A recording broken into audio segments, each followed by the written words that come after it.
Rumores dão conta que alguns artistas fizeram coisas inimagináveis para se manter no sucesso ou para se tornarem famosos. Nem os Beatles escaparam disso. No Brasil, uma das mais famosas apresentadoras da televisão, a ex-modelo Xuxa, foi alvo de teorias da conspiração, que alegam que ela teria feito um pacto com Satanás, uma vez que, segundo acreditam esses teóricos, ela era uma mestra das mensagens subliminares.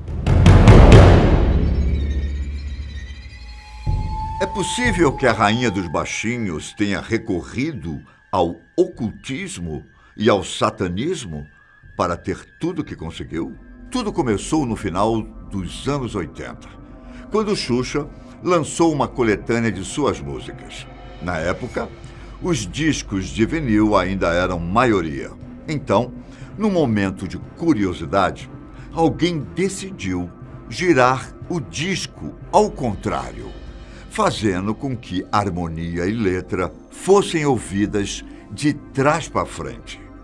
Isso foi o suficiente para dar vida a uma das teorias mais bizarras da época no Brasil. Segundo tal teoria, ao tocar as músicas invertidas, revelavam-se mensagens completamente inadequadas a crianças.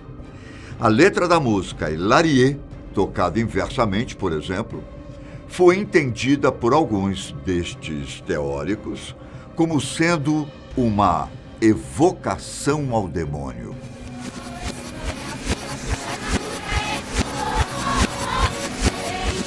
Não demorou muito para que alguns seguidores religiosos criticassem as canções e sua intérprete, dando margem aos fiéis entenderem que aquelas músicas eram satânicas e os produtos que levassem o nome da apresentadora não deveriam ser consumidos.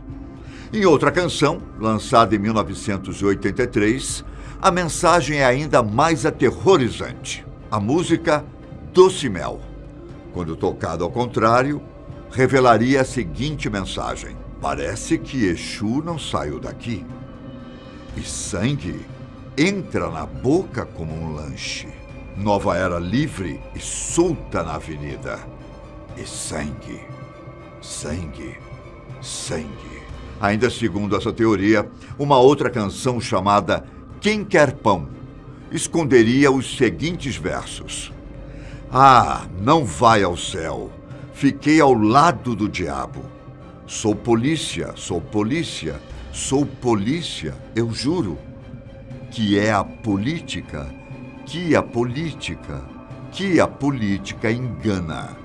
Como se já não bastasse a teoria das mensagens subliminares nas músicas interpretadas por Xuxa, que foram compostas por diferentes artistas, por volta de 1990, surgiu uma nova e macabra teoria envolvendo a rainha dos baixinhos. Os relatos começaram na cidade de Sorocaba, interior do estado de São Paulo. Dizem que em 1985, a apresentadora conheceu a história de uma garotinha que dormia com uma bonequinha de pano feita pela mãe e que dizia ser a Xuxa.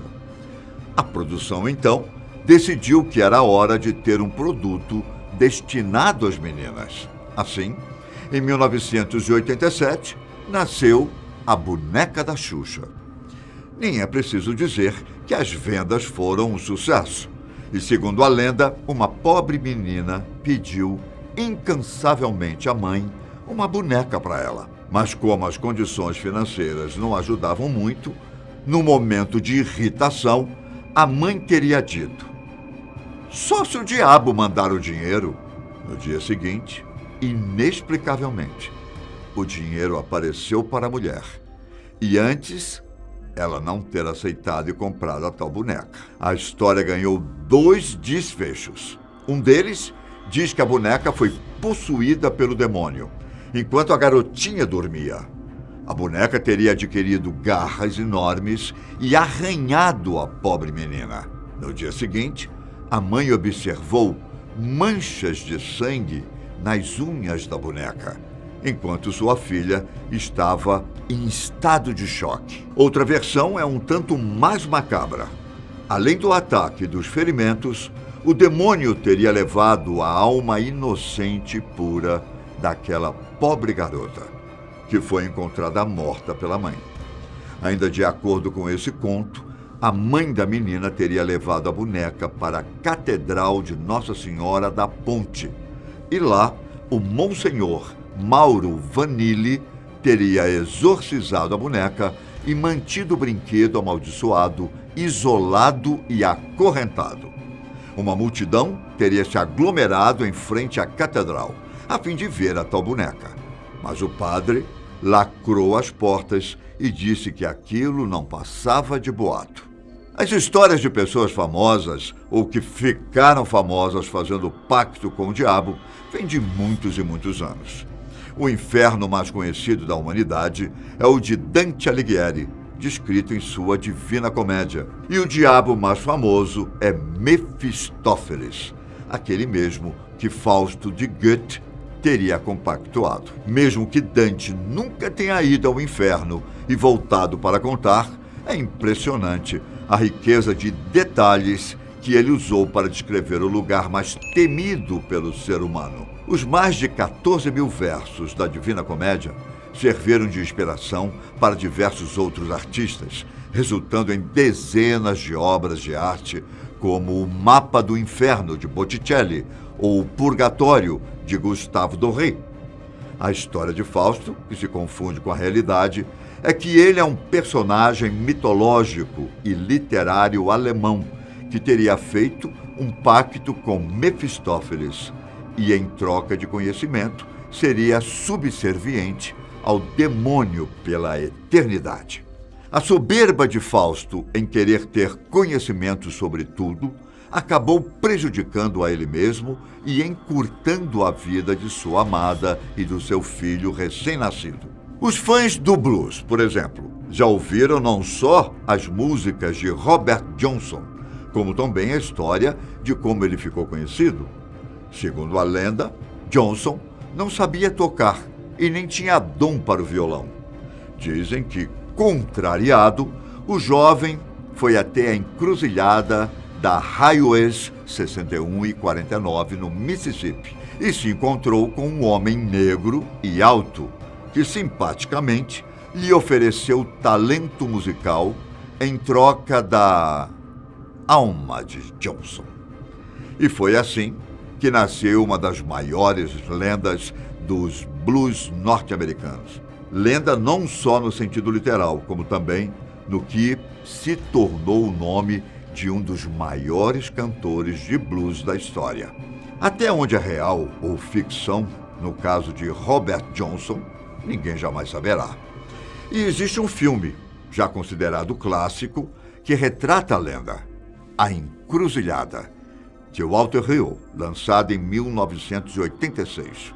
Relatos de pactos com o diabo remontam à Idade Média, quando ainda as pessoas acusadas de fazerem tal coisa eram amarradas em um tronco e queimadas em praça pública. O primeiro registro de pacto na história vem de São Teófilo, do século VI depois de Cristo. Como arquidiácono de Adana, Teófilo foi convidado a se candidatar a bispo, mas sua humildade o fez querer continuar no cargo que já estava. As coisas mudaram quando um novo bispo chegou na diocese e queria destituir Teófilo de sua posição. O arquidiácono procurou um necromante para ajudá-lo. Teófilo foi ordenado a renunciar a Cristo e à Virgem Maria e assinar um contrato com seu próprio sangue. Ele o fez e logo se arrependeu. Orou para a Virgem Maria, pedindo para que ela intercedesse por ele com Deus, e fez um jejum de 40 dias. No outro dia, ele amanheceu com o contrato sobre seu corpo, mas pediu a um bispo que destruísse o contrato. Teófilo, então, viveu o resto de seus dias enclausurado e em penitência dentro da igreja. Ele é conhecido no meio cristão como Teófilo, o Penitente. No mundo moderno, é surpreendente a quantidade de artistas cujos rumores dão conta que fizeram pacto com o demônio para atingirem o sucesso. De acordo com o livro A Profecia Lennon, de Joseph Nisgoda, os integrantes dos Beatles estavam envolvidos com o ocultismo e eram fãs de Aleister Crowley, um influente ocultista britânico do início do século XX. John Lennon teria dito a alguns amigos e parentes que fez um pacto com o diabo por fama e fortuna em algum momento de dezembro de 1960. John queria mais fama e riqueza do que seu ídolo Elvis havia alcançado. E assim, em troca de sua alma, seu pedido foi concedido por 20 anos. Coincidência ou não, Lennon foi assassinado em dezembro de 1980, em frente ao edifício onde residia por um fã. Xuxa Meneghel não apresenta mais programas para crianças e não vê sentido nessas teorias da conspiração envolvendo seu nome. Ela continua no meio artístico, mesmo depois de sofrer algumas perdas na família. Perguntada sobre ter feito pacto, Xuxa disse: "Eu tenho uma relação de amizade, de amor com o cara lá de cima. E ele também tem comigo. Eu não teria o que eu tenho. Não teria mesmo. Mas... e se for verdade?"